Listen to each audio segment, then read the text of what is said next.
And now the presidential candidate of the Social Democratic Party, SDP, Prince Adebayo, has vowed to restore the industrial base of Kano State by concentrating more on agriculture and attracting investment to the state if elected the next president in February 25 polls.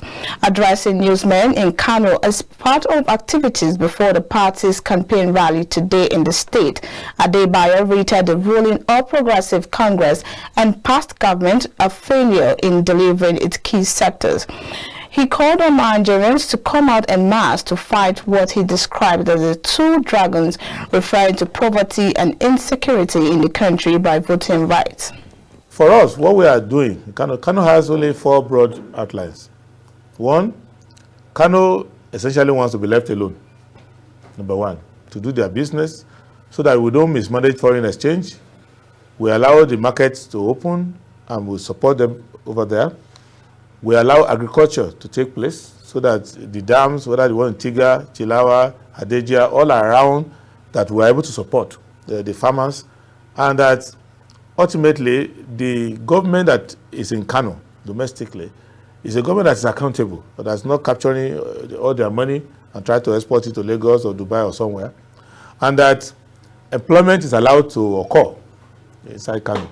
So, and since our government is trying to use poverty alleviation, so at the federal level, what we need to do is to come to Kano and make investment in the key areas where, 1, we get all the kids out of school, all, not some, and put them in sound education and invest in that. So criminality will reduce, crime will reduce.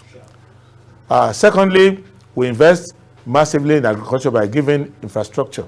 There are many of the dams that were built from the time of far back, that if you look at it now, you ask yourself, why is it that Audu Bako is still more relevant in the life of farmers now than all the government that have come up since that time?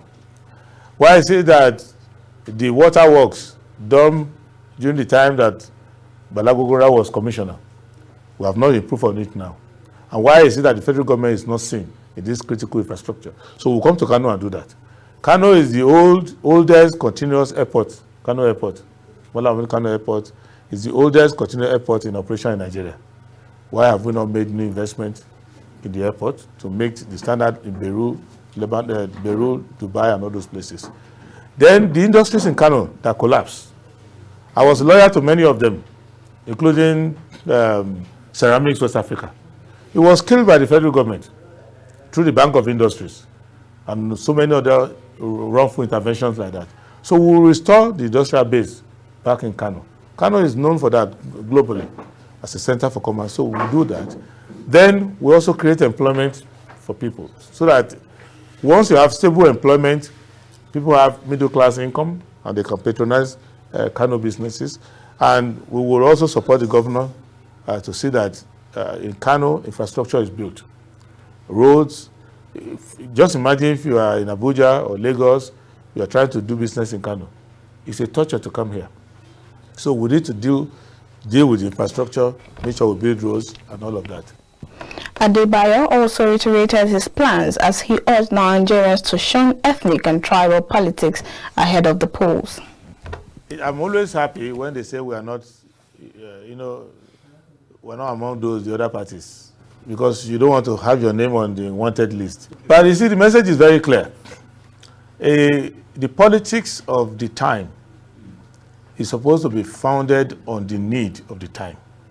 And the leader that can meet those needs will be the leader that will come. But none of the political parties is even as old as our own. And none of the political parties has a right to rule you forever.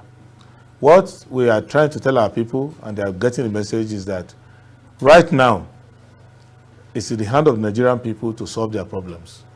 And the issues on ground, these political parties don't know it. And the few that know it, they run away from it. So if you want to know how well Nigeria is doing, you ask, what's the worst that can happen to a citizen? If you want to know, what's the worst that can happen to a citizen? And that is what we want to put a floor below what a citizen can fall, so that no matter what happens to you in the country, You have good food in your stomach, inside your own house. You have roof over your head. You have ventilation. You have access to primary medical care. You have access to employment if you want it. And you can travel around the country enjoying some basic infrastructure. Not sophisticated one, but you can travel on roads without expecting to see potholes. You will not hear that you ran into the bush because your tire got burst because you ran into a pothole. You can travel around the country cheaply. Children can be educated 800 kilometers away from their home, and you can put them to a train station and they can go and they can come back. So those are the things which we need to do. And if you are a farmer, you can expect to go to the farm and come back in peace. So those basic things are the things we are canvassing. And we've told Nigerians repeatedly, if you say you are confused as to how to vote, we always tell you, it's very easy. Look at your life when you wake up in the morning. What happens to you in the day? If the politician is not addressing those issues that affect you, you know that it's not for you. If a person comes to you and says it's the turn of the South to produce president, you know that person is not for you. If a person comes to you and says it's the turn of the North, you know that person is not for you.